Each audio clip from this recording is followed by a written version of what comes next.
Hello guys. Previous lecture में हमने बात की थी सॉल्यूशन और सॉल्यूशन के टाइप्स की। उसका क्लासिफिकेशन देखा था कि सॉल्यूशन कितने टाइप्स का होता है, यही बात की थी। आज के लेक्चर में हम बात करेंगे कि हमारे जो सॉल्यूशन है उनकी कंसंट्रेशन कैसे फाइंड आउट करें। उनकी कंसंट्रेशन हम बात करेंगे कंसंट्रेशन पर आज, यानी हिंदी में जिसे हम क्या बोलते हैं, सांद्रता। कि हमारे पास जो सॉल्यूशन है, हमारे पास जो विलयन है, उसकी सांद्रता का मतलब क्या होता है और उसे कैसे हम फाइंड आउट करते हैं अलग अलग मेथड्स में। ठीक है, तो सबसे पहले हम समझते हैं कंसंट्रेशन का मतलब क्या है। मान लो मेरे पास कोई सॉल्यूशन है, मेरे पास क्या है, कोई सॉल्यूशन है। उस सॉल्यूशन में सॉल्यूट का कितना अमाउंट होगा, उस सॉल्यूशन में सॉल्यूट का कितना अमाउंट होगा, वही मेरी क्या होगी, कंसंट्रेशन होगी। लेकिन यहां पर एक बात ध्यान रखनी है कि जो मेरे पास सॉल्यूशन है उसको मैं क्या मानूंगा, यूनिट मानूंगा। अगर मैं कंसंट्रेशन को डिफाइन करना चाहता हूं, हम डेफिनेशन लिखना चाहते हैं कंसंट्रेशन की, तो यहां पर एक बात ध्यान रखनी जरूरी है कि भाई साहब जो सॉल्यूशन है उसका जो वॉल्यूम लेना है आपको, वो क्या लेना है, यूनिटी लेना है, यानी इकाई लेना है। तो मैं इसको डिफाइन कैसे करूंगा, इकाई आयतन में। किसके इकाई आयतन में, विलयन के। हिंदी में क्या बोलेंगे, विलयन के इकाई आयतन में उपस्थित विलय की मात्रा क्या कहलाती है, सांद्रता कहलाती है। क्या कहलाती है, सांद्रता। In unit volume of solution the amount of solute present is known as concentration. क्या होती है, कंसंट्रेशन। अब देखो, ये जो कंसंट्रेशन होती है ये हमें क्या बताती है, ये हमें एक चीज बताती है, सिर्फ और सिर्फ क्वांटिटी। क्या बताती है, सिर्फ और सिर्फ क्वांटिटी, यानी मात्रा। कि उस सॉल्यूशन में किसी सब्सटेंस का कितना क्वांटिटी है, कितना मात्रा है उसका, वही हमें क्या बताती है, कंसंट्रेशन बताती है। अब अगर मैं इसका फॉर्मूला देखूं कंसंट्रेशन का, तो वो क्या होगा, कंसंट्रेशन अगर आपको बतानी है तो मैं क्या लिखूंगा, amount of solute upon volume of solution, यानी विलय की मात्रा को मैं डिवाइड किससे कर दूं, विलयन के आयतन से, विलयन का आयतन। तो इस प्रकार मेरे पास क्या आ जाएगी, सांद्रता यानी कंसंट्रेशन आ जाएगी। तो ये फॉर्मूला ध्यान रखना। अब इसी को बेस मानकर देखना, हम अलग अलग टाइप की कंसंट्रेशन के मेथड्स में अप्लाई करेंगे, यही बेस चलेगा हमारे लिए, बेस यही है। ठीक है, तो अब यहां पर हमारे पास कंसंट्रेशन के मेथड्स है, और वो मेथड्स कितने हैं टोटल, वो हैं 10 मेथड हैं टोटल। वो 10 मेथड हो सकता है आपने 11th में पढ़े हो, मैं उसे यहां दोबारा करवाऊंगा और अलग अलग टाइप के क्वेश्चंस देखेंगे उस पे। यहां पर जो सबसे पहला मेथड आता है, या जो टर्म होती है कंसंट्रेशन को डिफाइन करने के लिए, एक्सप्रेस करने के लिए, वो सबसे पहली है वेट बाय वेट परसेंट, या मैं इसे बोल सकता हूं मास बाय मास परसेंट। ठीक है, जो सेकंड टर्म आती है volume by volume, volume by volume percent. आयतन, आयतन प्रतिशत, इसे बोलते हैं भार भार प्रतिशत या द्रव्यमान द्रव्यमान प्रतिशत। ठीक है, हिंदी वालों इसी को याद रखना, तुम लोग भी इंग्लिश में ही। ठीक है, नेक्स्ट है हमारा वेट बाय वॉल्यूम परसेंट। क्या है, weight by volume. Fourth number आती है हमारी नॉर्मेलिटी। क्या आती है, नॉर्मेलिटी, जिसे हिंदी में हम क्या बोलते हैं, नॉर्मलता। फिफ्थ नंबर आती है हमारी मोलैरिटी, जिसे हम हिंदी में बोलते हैं मोलरता। 6 नंबर आती है हमारे पास फॉर्मेलिटी, जिसे हम बोलते हैं फॉर्मलता। 7th नंबर आती है हमारे पास, अब ये देखो नाम, मोलैलिटी, हिंदी में बोलते हैं मोललता। क्या बोलते हैं, मोललता। 8th नंबर हमारे पास आता है मोल फ्रैक्शन। क्या बोलते हैं, मोल फ्रैक्शन, या हम हिंदी में इसे बोल सकते हैं मोल अंश भी बोल दो तुम लोग चाहो तो, इसे मोल भिन्न भी बोल दो, या मोल प्रभाज भी बोल सकते हैं। ठीक है, तीनों नाम याद रखना है हिंदी वाले। 9th नंबर आता है हमारे पास पार्ट पर मिलियन, पार्ट पर मिलियन। और 10th नंबर हमारे पास होती है टाइट्रेशन, जो आप लैब्स में करोगे, अनुमापन, अनुमापन।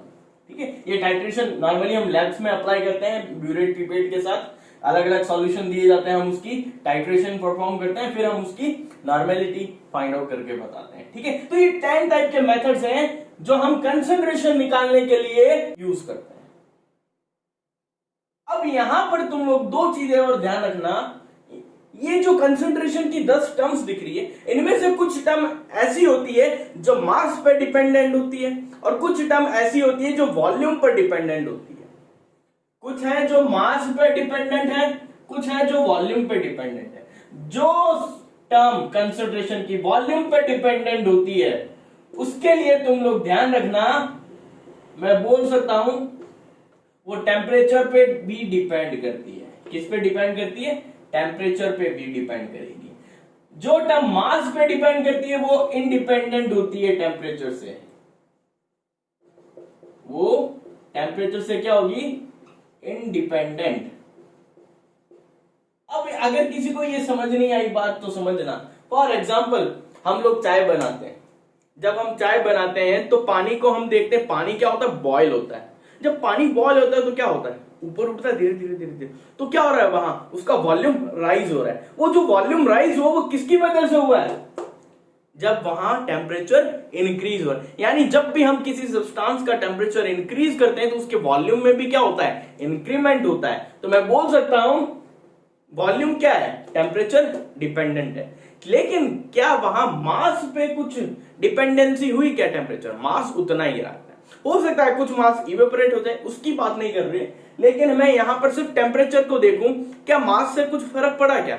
नहीं पड़ा, नहीं पड़ा। वहां पर हुआ क्या? अगर बाई चांस कुछ इवेपोरेट भी होता है तो वो किस में कन्वर्ट हो जाता है? स्टीम में। अगर मेरे पास आइसोलेटेड फ्लास्क है कोई और मैं उसे हीट अप कर रहा हूं तो होगा क्या? जो पानी अंदर बॉयल हो रहा है उस फ्लास्क में वो क्या होगा? इवेपोरेट होगा, स्टीम में बनेगा।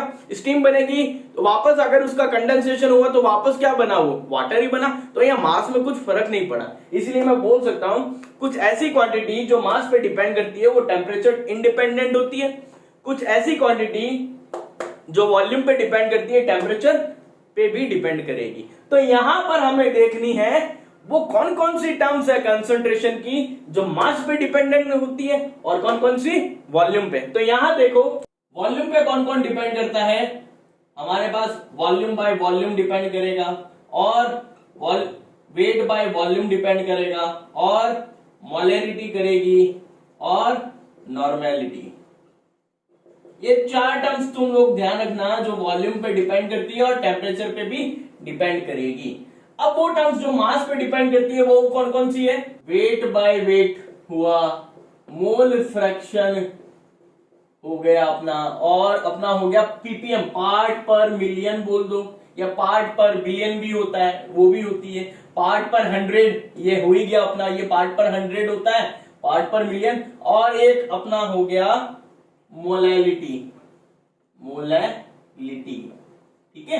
ये 4 टर्म्स किस पे डिपेंड करेगी? मास पे, जो टेम्परेचर इंडिपेंडेंट होती है। ये आप लोगों को ध्यान रखना है।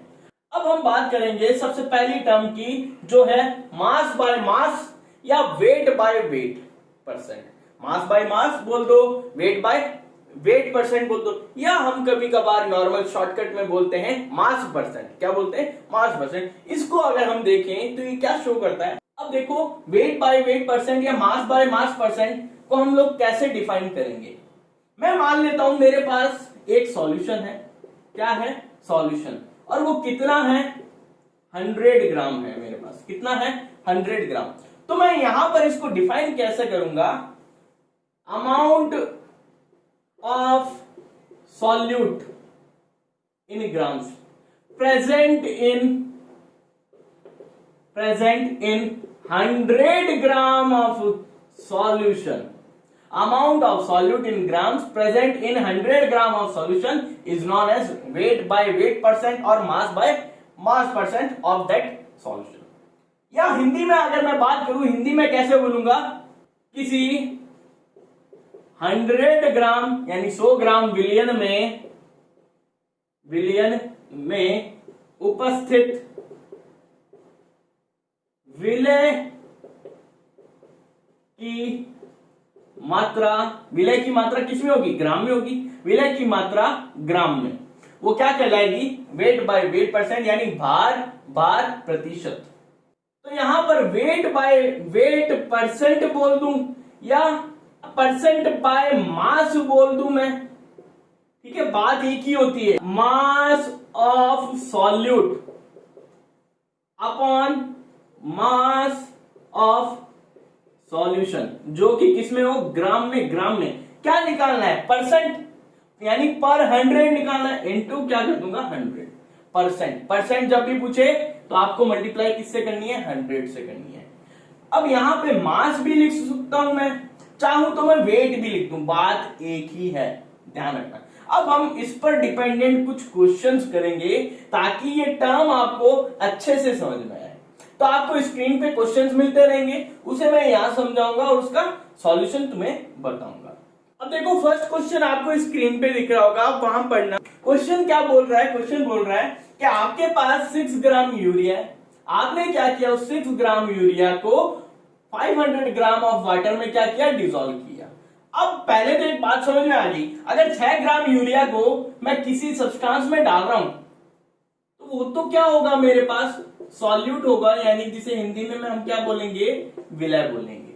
अब जिसमें मिक्स हो रहा है वो मेरे लिए क्या बन जाएगा, सॉल्वेंट बन जाएगा, यानी विलायक बन जाएगा। अब यहाँ सॉल्यूट ये यूरिया है और सॉल्वेंट मेरा क्या है, वाटर। हमें फाइंड क्या करना है, हमें फाइंड करना है percent by mass of urea in the solution, कि इस सॉल्यूशन में यूरिया का मास परसेंट कितना होगा, आप वो फाइंड करके बताइए।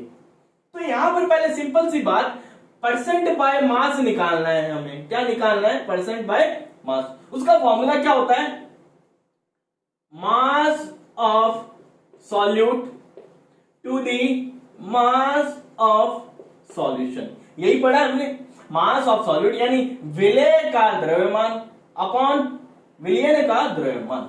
अब मुझे पता है सॉल्यूट का मास मेरे को 6 ग्राम है, पता है, बट सॉल्यूशन का मास क्या है, लेकिन तुम्हें एक चीज पता है, solution equals to solute plus solvent. जो विलयन होता है विलय प्लस विलायक से मिलकर बनता है। तो सॉल्यूट कितना है मेरे पास, 6 ग्राम, सॉल्वेंट कितना है मेरे पास, 500 ग्राम। तो टोटल कितना हुआ सॉल्यूशन का मेरे पास, 506 ग्राम सॉल्यूशन का मास है मेरे पास। तो यहां पर मैं फाइंड आउट कर सकता हूं मास ऑफ सॉल्यूट कितना है, 6 इंटू 100 भी तो था, तो क्या हुआ, मास ऑफ सॉल्यूट यानी 6 अपॉन 506 इंटू क्या कर दूंगा 100। आई बात समझने। अब देखो अगर ये कट रहा है तो काट दो, काट के देखूं, 2 की टेबल से 3 टाइम, 2 की टेबल से 2 2 4, 2 5, 3 2 सॉरी 2 3 6। अब देखो क्या और कट रहा है क्या, तो नहीं कट रहा, तो मैं क्या करूंगा, इसको डिवाइड करूंगा 1.186%, ठीक है। तो यहां पर परसेंट बाय मास किसका निकाला था हमने, यूरिया का, किसमें, इस सॉल्यूशन में, उसका आंसर क्या है 1.186%। तो इस तरीके से आपको क्वेश्चंस सॉल्व करने। नेक्स्ट क्वेश्चन हम देखते हैं। सो गाइस अब हम सेकंड क्वेश्चन की बात करेंगे। सेकंड क्वेश्चन देखो आपको स्क्रीन पे दिख रहा होगा। अब इस सेकंड क्वेश्चन में क्या बोला है कि हमारे पास वाटर है 60 ग्राम, जिसमें हमने क्या डाला है, क्या डिसॉल्व किया है, 15 ग्राम ऑफ केन शुगर। यानी मैं बोल सकता हूं केन शुगर का मतलब मैं बोल सकता हूं गन्ने का रस होता है, उसको मैंने क्या किया, वाटर में डिसॉल्व किया। कितना वाटर लिया है, 60 ग्राम। यानी सॉल्वेंट तो मेरा हो गया वाटर यहां पर, और सॉल्यूट मेरा क्या हो गया, cane sugar.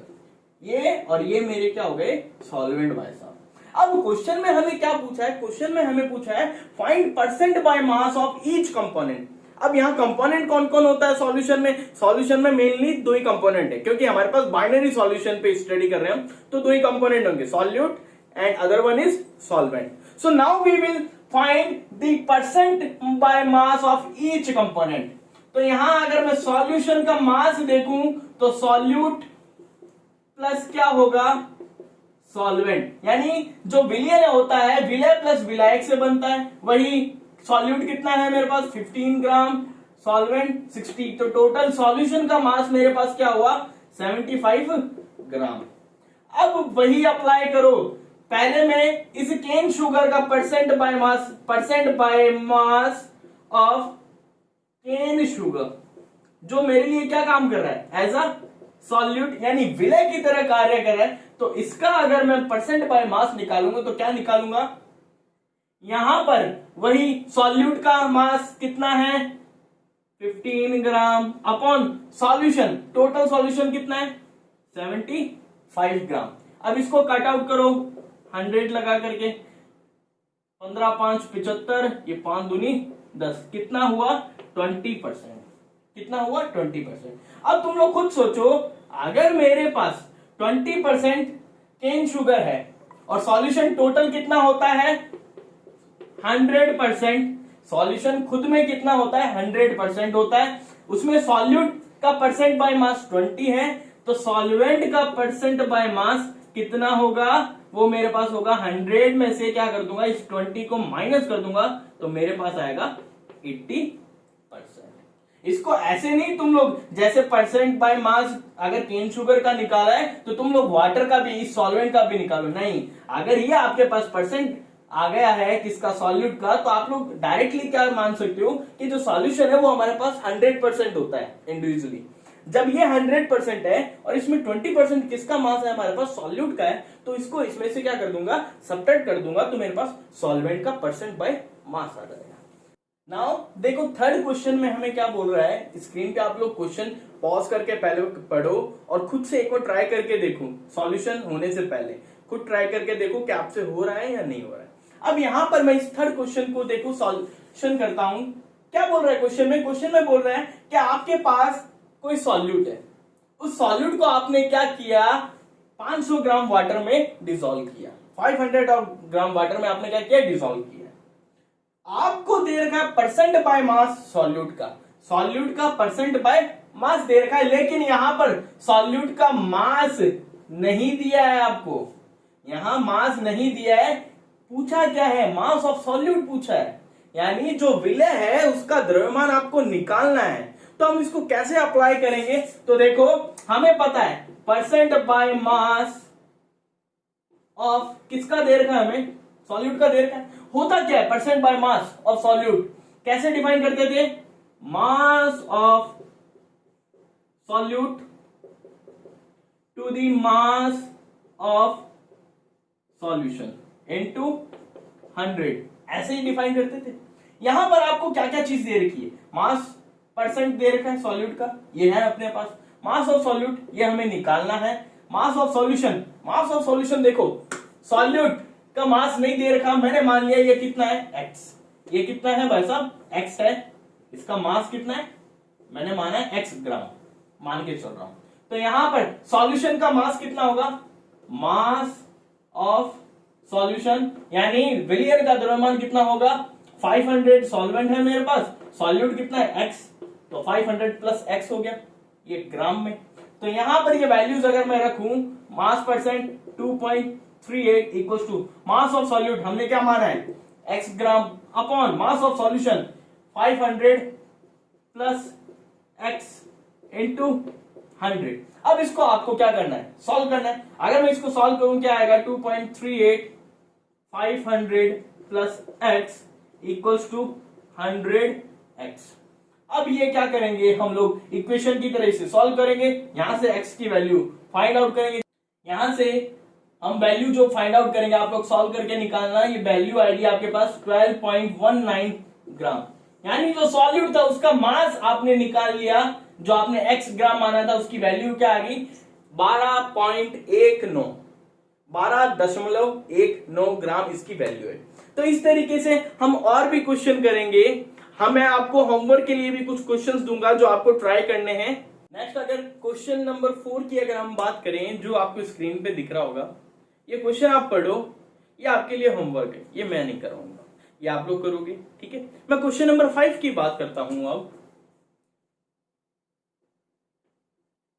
Now here we will see question number 5, screen पे आपको क्वेश्चन दिख रहा है, आप लोग उसे ध्यान से पढ़ो।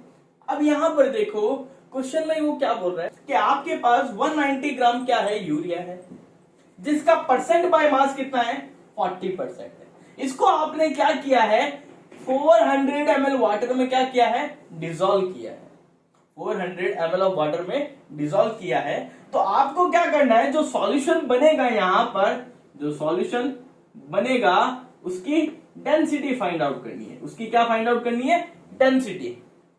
अब यहां पर अगर डेंसिटी फाइंड आउट करनी है सॉल्यूशन की, तो आप लोगों को डेंसिटी का फॉर्मूला पता होता है, मास अपॉन वॉल्यूम।